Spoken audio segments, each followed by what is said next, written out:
Hey, what's up everybody, it's Miyuki75 here today we're playing Would You Like to Run an Idol Cafe, Part 8. Alright, let's get started. I should probably go to bed early tonight. I'm not used to giving my brain such an intense workout. That's probably a good idea. But rather than going to bed or later, why don't you try to catch a few Z's now? What's the point? Ku and Miyuki will come back soon. In any case, wouldn't that be kind of rude? I don't want to take a nap while I have guests over. It'll only be for a few little while. I'm sure they wouldn't mind. Now come here. Ichiko pats her lap. My thighs have your name written all over them. She pauses, a dark flush spreading across her cheeks. Spread your cheeks and just go to town. That's a horrible person, though. Though I don't mean to that literally, of course. It's not like I'd ever write your actual name on my thighs in pen. I'm not that obsessed. I didn't know you were obsessed at all. I'm not, of course. I'm not. Don't read too much into it. I just thought, we've been kind of busy lately. I have classes to go to, and you have work, and we're both tired in the evenings. We haven't spent that much quality time together as of late. So today was really fun meeting your friends and baking for them. It made me very happy. They're both nice girls, and I'm happy to see you've been getting along, but well. Ichiko smiles especially. I like you a lot too, but I don't mind showing it. We've been through many things together. You and our friendship has stood the test of time, despite all obstacles that were thrown at it, and well, in other words, I'm doing this because we're such good friends. I want to show you how much you mean to me. Now, why don't you rest your head on my lap? That's what all Boston buddies do. Is it now? I'm not too sure about that, but well, I guess it can't hurt. Alright, if you want to be used as a lap pillow so badly, he'll be more than happy to appease you. Thanks, Ichiko. I get to my feet slowly. Why do I feel so tired? Then approach Ichiko. I kneel before her, then rest my head on the smooth, soft expanse of skin offered to me. Oh yes. I sigh. This really does feel good. I've not rested my head on any woman's lap before, save my mother's, and that was back when I was a little kid. When I was particularly sleepy, she let me cuddle with her on the couch. I'd rest my head on her lap, and she'd run her hand through my hair while the TV hummed in the background. The sense of Ichiko's lap brings these soft, tender childhood moments back to the forefront of my mind. But it does not really the same. Ichiko's not my mother, for one thing, thank goodness, though I guess she is motherly in her own way. She does all cooking, though she never cleans, and she's incredibly clumsy. She can't wake up in the mornings on her own. She's always losing her shoes and her phone and purse, and she has an awful sense of direction. Okay, I guess my previous assessment was a little off. Despite a few of the superficial traits, Ichiko's nothing all like my mother. She's not responsible enough. I do like Ichiko a whole bunch, though. We've always been so close emotionally, and now we're close physically. I can feel her warmth through the fabric of her ruffled skirt, and when I inhale, I can smell her unique scent. Ichiko was busy baking this morning, and a sugary sweet scent lingers on her hair and her skin. Each inhalation makes me feel like I'm eating a mouthful of cookie dough. It's very soothing. So how does it feel? Ichiko smiles. Are you enjoying yourself down there, Naoya? Yeah, it feels nice. Thanks, Ichiko. You don't need to thank me, silly. If anything, I'm the one who should be thanking you. I feel very happy that I can be so close to you. She sounds incredibly earnest, but that's only heightens my desire to tease her. I wonder what should I say.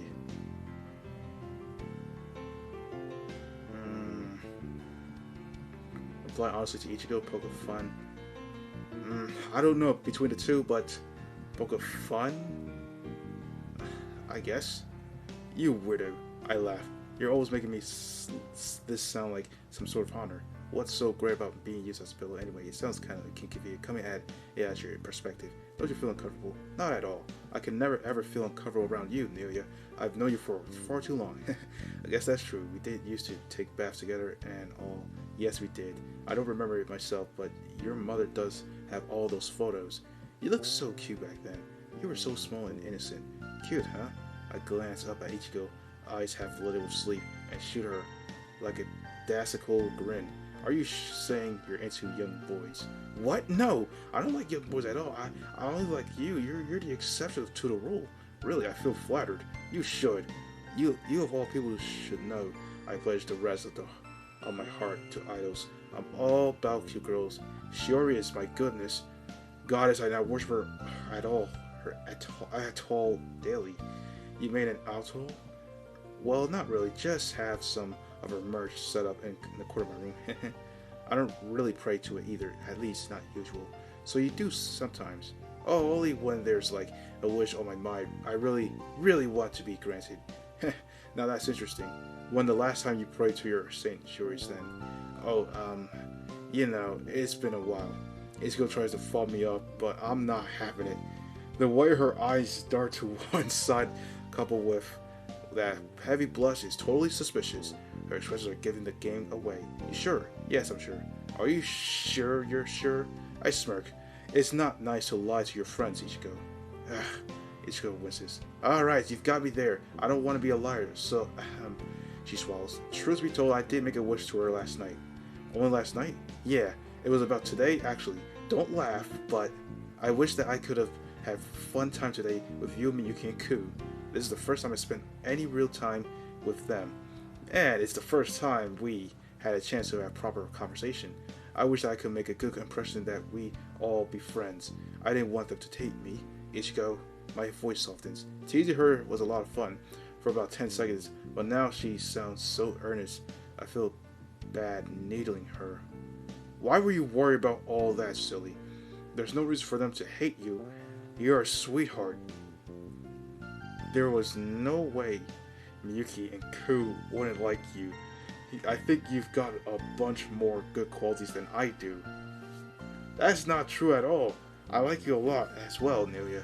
But I'm relieved today it went so smoothly. It seems Shiori up in heaven had heard my prayers after all.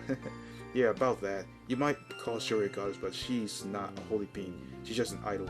Hey, Ichiko pokes my cheek. There's no jest about it when it comes to Shiori. She likes very talented and hardworking, adorable. Don't sell her efforts short. If anybody deserves to be Japan's top idol, she does. Right, I'm sorry. I forgot how serious Ichiko can get about idols. She's pretty laid back about most things, but she can get all heat up whenever the integrity of her bias are called into question. Well, it's a nice to have a hobby. My fatigue's catching up with me. I don't think I can keep a conversation going up much longer. Oh, Naoya. Ichiko smiles. I should stop bothering you. Why don't you let yourself get some rest? Ichiko runs her fingers through my hair gently, her nails brushing against my scalp. Just relax, turn off your mind, sleep. Ichiko's voice is very gentle, and this, coupled with the fingers she's running through my hair, are enough to lull me into a stupor. Sleep, just sleep. My fuzzy brain can hardly recognize what she's saying anymore. I can't stay awake much longer. Snores begin to escape from my lips. I think I'm asleep, or maybe half asleep. Though my consciousness is failing me, I can hear Ichiko's talking. Oh, Naoya. She sighs. I know we're childhood friends, but it might be nice if we could be something more. I registered dimly the sound of Ichiko's laughter. It sounds very faint and far away. It might, for all I know, be part of a dream. I have been enveloped in such warmth and softness, this doesn't feel quite real. He's snoring. He really must be exhausted. How cute. Well, don't worry, I'll protect you. I won't let anything bad hurt you. Really though, he looks so cute like this, and so defenseless. If he's asleep, I'm sure he wouldn't mind if I take advantage just a little. I feel though dimly her body shifts beneath mine.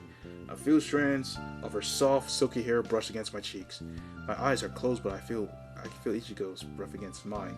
Her expelled air mingles with my own in an intimidating manner. Ichiko's my childhood friend, but I've never been so close to her before. I mean, yes, this is some nice thigh sleeping. It's a bit of a strange feeling. Is this a dream? Maybe I've fallen asleep already. Ichiko's lips comes within an inch of mine, then indecent! That sort of behavior is totally indecent. Yeah, Ichiko squeezes an alarm and draws away from me, no longer supported by her thighs. My head shears through the air that hits the ground with a thud. Ow, damn it! I was one of the cubs of sleep a few moments prior. In fact, I might have been sleeping, but now I feel suddenly painfully awake. That hurts! Hey! I set up pressing one hand to my head and glanced wildly about the living room for the interloper. It doesn't take long to find her, or perhaps I should say them. Miyuki standing in the doorway, her arms folded, her chest is heaving up and down. There's a blatantly murderous expression upon her pretty face, now that's gotten her panties in such a twist. Ku, meanwhile, hovers behind Miyuki. She looks impassive as per always. In her right hand, she always holds something gray and squishy. What is that? It looks kind of like a lump of tofu, but what's Ku doing with that? She wasn't eating it, was she? The mysterious gray object in Ku's hand is particularly indeed, but Miyuki's venom is even more so. What's going on? I could ask the pair of you the same question.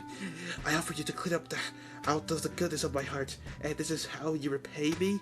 I don't believe it. I thought you invited us here so we can study. Well, this? Miyuki gesticulated wild about the living room. This is not studying. Don't be so hasty, Miyuki. They might have been studying. Studying what? Human biology. Miyuki grits her teeth together. That doesn't make it better. In fact, it makes things worse. How dare you be so innocent? I know you're in your own home, but if you're going to cuddle and a kiss, you should have waited until guests are gone. That's commonly courtesy. Nobody wants to watch the pair of you being all lovey-dovey, especially not when an idiot like Naoya is involved. Hey, I'm not an idiot, come on. You're the one jumping to conclusions, Miyuki. You're such a tsundere. Ichiko was letting me use her thighs as a pillow because she saw I was sleeping. That's all what happened. It was completely platonic. Platonic? Miyuki raises an eyebrow. There's no way that was platonic. I swear it on my favorite pair of cat ears. You own a pair of cat ears? Yes, of course. What girl doesn't? I don't. Well, that means you're defective in more ways than one. I don't understand why you slobber over a guy like Daryl. You're definitely going to kiss him. It's unbelievable. If it's unbelievable, that's because it is. Ichiko's my childhood friend. She's not at all interested in me like that. Isn't that right, Ichiko? What? Ichiko starts guilty, then she looks down at the floor, her face flush. Yeah, that's right. I don't like Naoya, not like that. We're just friends. Then why were you leaning over him like that? It's not what it looks like. I just noticed he had an eyelash stuck to his cheek, so I went to get it, and that's all. Really? Miyuki frowns. Are you telling the truth? Yes, kind of? Miyuki presses her lips together. She doesn't look convinced, but I don't think it's the worst of her anger has finally passed. Miyuki might be quick to anger, but it's not too hard to talk her down. She's like the world's easiest to fuse bomb. I do wonder how she reacted if she actually blew up. But it's probably better if that were to remain a mystery. Alright, I'll accept that you weren't getting up to anything innocent for now. But don't relax just yet. I'm going to keep an eye on you. What? But why? We didn't even do anything. Not yet, perhaps, and I intend for it to stay that way. We're still too young and indulge in simple pleasures such as holding hands or kissing. Miyuki's face burns red when she says the K word. The dreaded K word. I knew she was uptight, but she seemed really that opposed to the notion of romance. I had no idea. Miyuki's surprisingly sheltered, but I think it's cute in its own way. I don't want either of you making a mistake. We still have our lives ahead of us. We shouldn't be so rash. We ought to make our time when it comes to matters of heart. I don't know you very well, Ichiko, but I do like you. I don't want you wasting yourself on a loser like Naoya. Hey, I'm not a loser. I helped you out back at the cafe when you got harassed by the guy, remember? Alright, fine, but maybe you're not a complete loser. Thank you, but I don't know if you're well suited to Ichiko. That's all I'm trying to say here. You're so awfully vitriolic. Oh, Warden. Wow, learning more words than school. Are you sure you're not jealous? As if I would be. That is preposterous. Suggests I really, truly, absolutely don't care, not one tiny little. Miyuki Tartar is soon cut off, alas, by Ku. She shoved the strange gray mass she was holding right into Miyuki's mouth. Brr. Miyuki pulls a face, her skin looks positively ashen. Now I've just got to know. What is that thing, Ku? Oh, this is konjac. Konjac? I found it in your fridge. I was eating it as a snack. Who the hell eats konjac as a snack? What? Konjac is a gray rectangular block with squishy jelly texture. It's mostly used to thicken soup stocks and broth. It doesn't really have a flavor of it on its own. It's definitely not the sort of fruit a person would casually snack on. What the hell? But I thought Miyuki needed more. Chew on that. Ko pushes a bit more konjac into Miyuki's mouth. It will clear your head, then you would reach enlightenment. Forget enlightenment. It looks like Miyuki's seriously going to die. I forgot to stop Ko before an actual murder takes place within the walls of my home. Oh, for God's sake, this is getting way off hand. And here I was. Silly, me thinking the day's study session would be peacefully won. I should have known that's nothing peaceful when Miyuki's and Ku are around. The time passes before I know it. Almost 2 months have passed since I began to work at the seaside cafe. I work with my colleagues whenever our shifts align and our shared days off when we spend time together in the living room. Ichiko bakes treats for these occasions, and soon my apartment is imbued with the scent of sugar. The warm stretch on the sun bright, the sky and cloudless. It's been a while since I felt so contented. My future plans might have been sculptured, but I think I'm beginning to get on the right track. I know that these peaceful days can't last forever. When the winter rolls around, I'll have to sit my university exams for the second time. Then if I pass, which I hope I'll do, I'll have to resume my education. I'm not sure if I'll go to university in this small town. It seems unlikely. My ambitions will most probably carry me away from this place. Then I might not see Ku or Miyuki's or Ichiko again. It's a sobering thought, but such concerns can wait for later. Right now I have too much fun to worry about in the future. Hey, we're on the beach, let's go! Yay, it's the beach, we're going to the beach. As might be deduced by her cheerful cries and the fact that she's wearing a swimsuit, Ichiko and I have decided to visit the beach this weekend. We're not on the golden sand just yet, but Ichiko's already stripped off to her bikini in eager anticipation. I guess she couldn't hold herself back. She wore casual clothes on the way here. Thank goodness, but for the moment she caught a glimpse of the ocean waves. Those clothes came right off. As we expected, I'm the one who's been lumbered with the cast off. I'm clutching her green dress and her jacket to my chest, while she hurried ahead, her sandals slapping against the sidewalks. Come on, I can't wait to go for a dip. It's been ages. The ocean's only a little way away. I can practically hear it calling out to me. It's saying, Ichiko, please swim in me. I long to caress your beautiful body and trail my salty fingers all over your legs and belly. Phew. I frown. Why are you making the ocean sound like some middle-aged pot-belly pervert? Oh, no reason. Oh, no real reason. It's just like for the dramatic affair. Ichiko giggles and shoots a peace sign. That doesn't make it matters anyway. Come on, we're so close. I can taste it. It's not an exaggeration either. I can taste the salty sea air on my tongue too. When you live in this small seaside town, the ocean's whenever too far away. The smell of salt and omnipresent in the air as it is calling on the seabirds. It's a warm day and the seafront is packed with people. There are several men and women hanging around in similar states of undress to Ichiko, attired in swimming suit, trucks, and bikinis. On the beach proper, I can see in the distance. Yet more people lounge. There are sub-bathers and a group of tan girls playing beach volleyball and a little kids building sandcastles. Puts me in the mind of the time I saw Ku on the beach working on a magnificent sand palace. I wonder if she and Miyuki are anywhere amongst the crowd. Hey, Naoya! Ichiko, who was several paces ahead of me, appears at my side. She loops an arm through mine, her chest pushed against my side, her piercing to my face. She pouts. Hurry up! We need to find a good spot to put our towels. There'll be nowhere for us to sit if we don't hurry. Oh yeah, right, sorry. I smiled sheepishly. I was just thinking. What about...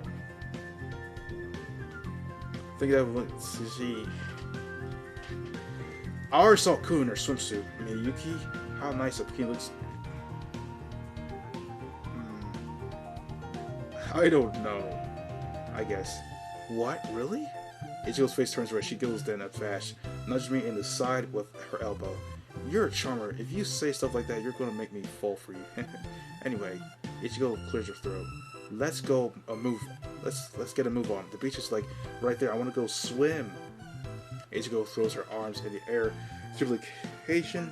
Her blonde twin tails swing as she does so. It's the beach. This proclamation startles a few girls that were on the sidewalk picking at discarded food wrappers and a handful of pedestrians. It also attracts the attention of a young woman who's sitting at the table set up on the side of the road. Cool! It's a warm day, but the woman is wearing a black cape and black hat, which is pointed like a witch. Her attire doesn't look at all comfortable or at all appropriate for the weather, but the items arranged upon the table of her is a stranger still. There's a crystal ball packed with tarot cards, some crystals, and what appears to be a skull. Is she meant to be a fortune teller? The woman's face is obscured by the brim of her wide witch hat, so I can see her face. So I can't see her face, but I get the feeling I've seen her somewhere before. Could this be... Oh, Ichiko, it's you. I thought you recognized your voice. You should try to be quieter. The woman presses her index finger to her lips. You'll disturb the spirits. If I had any doubts about her identity before, I definitely don't now. There's only one person this oddball could be. Ku? Indeed it is. Oh, you're right, it is Ku. What are you doing on this roadside, all dressed up like that? Have you got some business going on? Ku nods. Sometimes, when spiritual energy is particularly strong, I sit outside and tell fortunes. And people pay you for that? They do, yes, but I am not a materialistic girl. I do this to help people. It isn't about the money. Really, now that's kind of cool. Ichiko giggles. You're so sweet-natured. I do my best. I only wish to help people, though they do not seem to care for my fortunes. They prefer it. I think if I fed them a tissue of reassuring lies, but that would not help anybody. Lying goes against my moral principles. Well, I can agree with you there. It's always better to be honest and upfront, even if it hurts people feeling at the time. Convenient lies don't help anybody. I concur. Ku nods. Speaking of fortunes, would you like me to read yours? You wouldn't mind. I have the time. Business has been slow, you know. Alrighty then, that sounds like fun. What do you think, Naoya? Ichiko looks pretty pumped, but I'm less than enthused. I had my fourth read by this girl several times before, and the results have always been lacking. I'd rather decline, but I don't want to disappoint Ichiko. Ah, jeez, whatever. I sigh. I guess I could do it just this once. Very well, Ku nods. Now come, give me your palm. I approach Ku and extend my arm to her. She takes my wrist between her slender fingers, then brings my hand to her face to examine it. I see. She tilts her head this way, and that like an aesthetically examining a work of art. Her one visible eye is narrow beneath the wide brim of her hat, and her lips are pursed. She looks like she's concentrating hard. Strange though she is. She takes her job pretty seriously. It's kind of impressive. A few seconds pass. I'm actually aware that the passing pedestrians are giving me funny looks. Are they laughing at me or Ku? Ku? I finally pipe up after what seems like a small eternity has passed by. Were you able to find anything? What? Oh yes. Ku raises my hand from hers and looks at me, blinking vaguely. I'm sorry, Noya, your aura was so overwhelming. I lost my sense of self. I was utterly subsumed by your future. It was a wash over me, just like the ocean. Sorry about that, I guess? It is fine. It is not a bad thing. That simply means that the lure of destiny is strong about you. Your path will soon diverge based upon your decisions. You like to go a number of directions. All of them positive, I hope. Of course not. Ku pursues her lips together. No human is guaranteed to have only a good and positive experience in life. Not even those born in the wealth and money. We all face hardships. The possibility that one of your livers... No, I literally only have one. Might be removed by the Yakuza has not yet waned. I do see hope on the horizon though. Really like what? I see romance. Several girls have feelings for you, and soon one of them will confess. The confession will lead to a lot of lovely dovey scenes. You'll hug and kiss, and then the R18 stuff will begin. R18 for real? I'm being totally real. Ku nods. That is if you have a certain patch installed. What are you talking about? Nothing really. Ku shrugs, her expression impassive as always.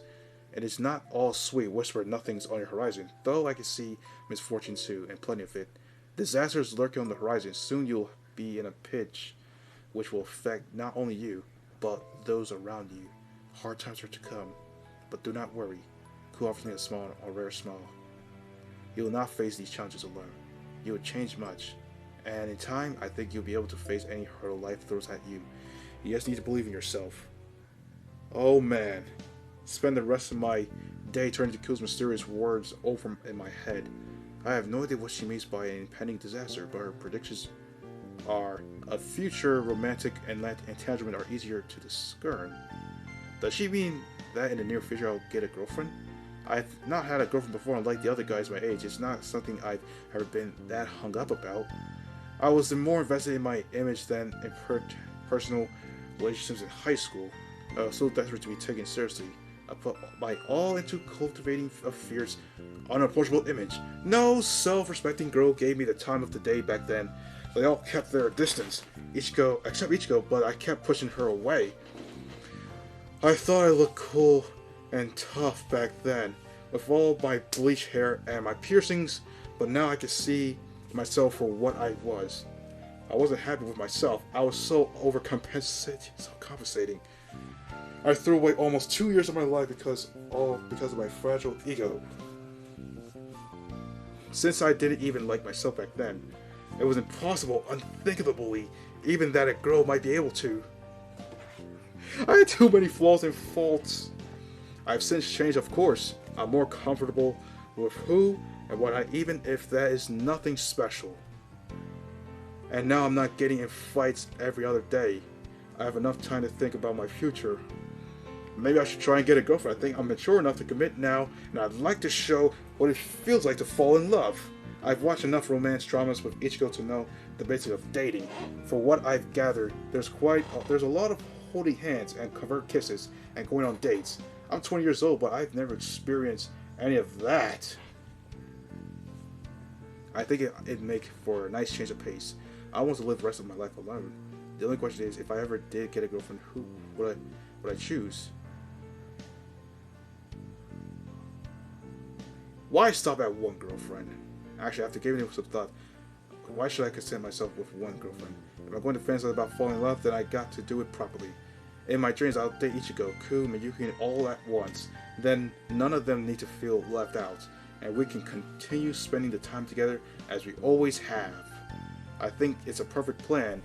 If I do say so myself, if it's in perfect accordance with anti-discrimination laws, everybody wins. Alas, there's a reason why harem endings tend to exist in fictional stories and religious cults. In real life, it's not workable. People just get jealous and things go wrong. I'm sure if all members of a relationship are mature enough, things could work out. But if it doesn't seem likely. I'm way too inexperienced to have my own harem. I'm only 20 years old, and I've never been in a relationship with one girl before, let alone 3. I've given this a lot of thought, but I'm no closer to coming up with a satisfying answer. I guess for the present, I'll have to put my love life on hold. I have more important things to worry about in any event like work. If I want to date a girl or multiple girls, first I need to work on myself. I'll continue to make money, I'll pass university, get entrance exams, and then who knows? The world is over my oyster. Ku's promotion Dune continues to hang over my head like storm clouds, but I try to ignore it. Things have going pretty well for me. There's no reason to believe it'll take a turn for the worse. Why should it? I'm happy with my life as it is, despite my critical lack of cute girlfriends, and I don't want it to change. Is it really too much to ask for? The next morning. I'm sorry to address you like this so early in the morning, but I have some bad news. Oh no. That's how this morning started the day. Us, employed at the Seaside Cafe, are all grouped together in the break room, making included Ku, of course. It's really early and the cafe has yet to open for business. As such, none of the employees have gotten changed into their work clothes. We're still attired in our casual fare. Ku in her off-the-shoulder blouse, Miyuki in her black turtleneck sweater. Miss Miyamori, meanwhile, is wearing the same clothes as she always does, but she's frowning. I never seen her make an expression like this before. In the 2 months that I've been working at the Seaside Cafe, Miss Miyamori is generally speaking a cheerfully bubbly woman. She's quick to tell jokes, and she's reft with near perpetual laughter. What could have happened to make her look so dour? It's more like a little concerning. I was starting to get worried. Is this what Ku meant she said she could foresee disaster on the horizon? The other boys look concerned about this turns of events, but Ku is unperturbed as always, her single visible eye staring obliquely into the distance. It's almost like she knows nothing, knows something. Did the spirits inform her about of the morning events? It's not like I believe in such silly, unscientific things, but it would explain why she looks so unmoved when Miss Mimori says, I'll be honest with you, the cafe has not been doing as well as recently as I would like. We've been losing patrons steadily for the last few months, but I told myself this was only temporary. I thought if I invested more effort into the cafe, we would see an uptick in business. I added a few items to the menu, changed the layout of the cafe, hired a new few members or staff. I did all I could think of to drum up more interest among the general public, but I've not been seeing any results. We're approaching the summer. These coming months should be our busiest, and yet, Ms. Mimori sighs heavily. We're still more hanging customers. Our tickets are down by a good 20% compared to last year, and I'm not sure if we can keep going like this. The cafe is still a bit of life left in it, but as things stand, it seems very likely at the end of the summer I'll have to close this cafe down for good. Oh no. Well, this is the end of today's video, everyone, so thank you for watching the video. Don't forget to like, comment, subscribe, and I'll see you guys in the next one. Stay tuned for the next one of what happened next of the Seaside Cafe.